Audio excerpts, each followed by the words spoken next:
Today I brought some muffins for the teachers. Let's see how our story incorporates muffins in it. Today we are reading Little Red Riding Hood, a Newfangled Prairie Tale.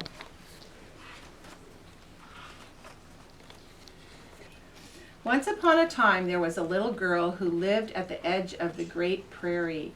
Because she always wore a jacket with a red hood when she was riding her bike, everyone called her Little Red Riding Hood.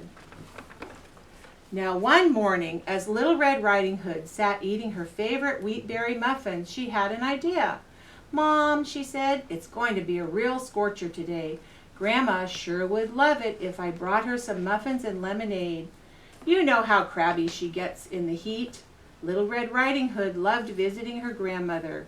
"Great idea," said her mother. So Little Red Riding Hood's mother packed the still warm wheatberry muffins and cold lemonade into a basket. After airing up her tires on her bicycle and testing the brakes, Little Red Riding Hood set out on her way. "Now don't forget," called her mother, "go straight to Grandma's, and whatever you do, don't talk to strangers." "Sure, Mom," said Little Red Riding Hood. Little Red Riding Hood pedaled down Toad Road, past the gas station, the feed store, and old Wilson's place. She waved at everyone she saw, and everyone waved back. As the edge of town disappeared and the prairie began, Little Red Riding Hood zigzagged between the crops, taking a shortcut to Grandma's house. Blackbirds startled and sunflowers swayed as she whizzed by. "What a nice visit this will be," Little Red Riding Hood said to herself. "Grandma simply loves muffins and lemonade." But who should be cutting through that same field, and up to no good, I might add, but a very hungry wolf. When the smell of those wheatberry muffins came wafting his way, the wolf's nose quivered. "Gad zooks," he whispered. "What is that scrumptious smell?" The wolf rushed towards the heavenly odor. "Whatever it is, I must have it," he growled. With one giant leap, the wolf landed right in front of Little Red Riding Hood's bicycle. "Aha!" he roared. Little Red Riding Hood slammed on her brakes. "Hey, be careful," she shouted. "You could get someone hurt surprising them like that." The wolf chuckled at the warning. "What's in your basket, dearie?" he asked with a wide-toothed grin. "Muffins and lemonade," Little Red Riding Hood said slowly, "for my grandmother." "But such a tantalizing smell," the wolf drooled. "They must be very special muffins." "Oh, they are," said Little Red Riding Hood proudly. "They're my grandmother's secret recipe, and they always take first prize at the fair." The wolf licked his lips. "She must be a dear, sweet woman," he crooned. "Do you have very far to travel?" "Oh, no," Little Red Riding Hood answered. "It's just over the ridge, this side of Turkey Creek." The wolf smirked, his mouth curling up at the corners. "How fortunate." I have to go," said Little Red Riding Hood quickly. "Grandma's waiting." The wolf slyly turned in the opposite direction and pointed. "Oh," he gasped, "what beautiful flowers. Such a dear, sweet grandmother surely deserves some of those." Little Red Riding Hood nodded. "Gee, you're right," she said. She jumped off her bike. "Grandma loves flowers. Do you think she'll like these white ones too?" But the whisper of the prairie wind was the only response. The wolf was gone. Of course, the wicked wolf had a dastardly plan. "Hardy har har," he laughed wildly as he raced through the wheat. "First, I surprise that feeble-headed old granny and steal her recipe. Then I wait for the kid in the red jacket to show up with the treats.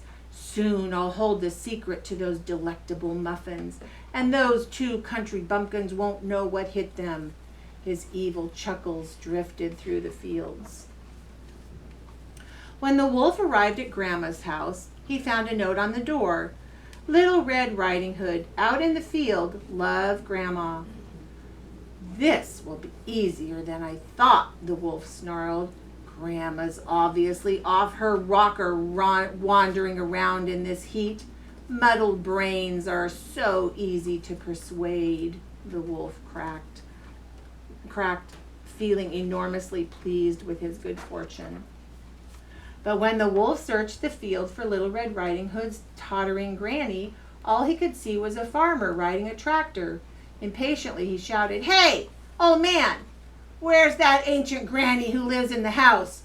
The farmer, though, seemed to hear nothing. "Very well," said the wolf. "I love surprising these old dimwits." And he began to silently sneak up behind the tractor. Then, before the wolf knew what was happening, the farmer whirled around and grabbed him by his fancy suspenders.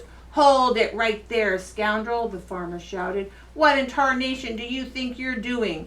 The wolf gasped and stammered, "I'm looking for a frail, loony, muffin-baking granny who lives in the house." "Well, Sherlock," boomed the farmer, who gripped tighter on the wolf, "you're talking to her." The wolf's mouth dropped open, and he began to shake. My, what big eyes you have, Grandma." "All the better to see you slurking around my field," Grandma answered. "My, what big ears you have, Grandma," the wolf croaked. "All the better to hear you coming," Grandma answered. "My, what big hands you have, Grandma," the wolf groaned. "All the better to crush you like a bug, if need be," said Grandma. And lucky for the wolf, Little Red Riding Hood rolled up at just that moment. "Grandma, are you okay?" called Little Red Riding Hood. "Sure, sweetie," Grandma answered. Together, they marched the grumbling wolf to Grandma's kitchen. Grandma lecturing all the way. "Don't you think if there was a Little Red Riding Hood, there might be a Big Red Riding Hood? I thought I got rid of you bullies a long time ago when I moved away from the forest. Might as well have a bite to eat while we're deciding what to do next," Grandma said. The wolf, for once, was silent, his mouth full of delicious muffins. "Of course," Grandma said at last.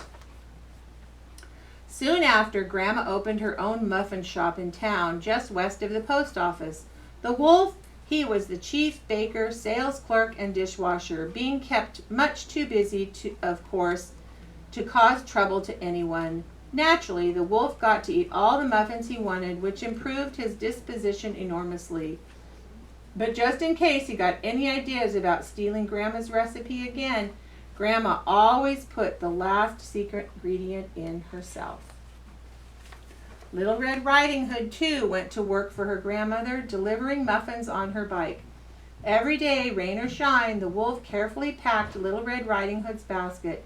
"Hey, kid," he called after her as she whizzed down Toad Road.